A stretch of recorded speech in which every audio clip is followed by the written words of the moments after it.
Back to this channel, and today I'm going to walk you through how to cancel Xfinity online in 2025. The first step you need to take is to log into your Xfinity account. Go to xfinity.com, or you can go to https://www.xfinity.com on a web browser, then click sign in.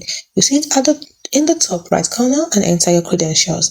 So once you're in, you're going to click your profile icon, which is on the top right corner, and select account settings. Next thing you're going to do is to find the cancellation options. You see it under services. Under services, you select manage plan and then look for cancel service or disconnect service. And next thing you're going to do is choose your reason for cancellation from the drop down menu. Follow the prompts to schedule cancellation. It could be immediate or future dates.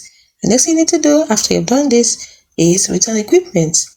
Now, if you have Xfinity equipment like the router, the cable box, you will have to follow the instructions to print a prepaid return label or find a drop-off location. Check your email for a cancellation confirmation. It's as simple as that. Pro tip, you can also call 1-800-XFINITY if you encounter issues. Sometimes retention offers may apply.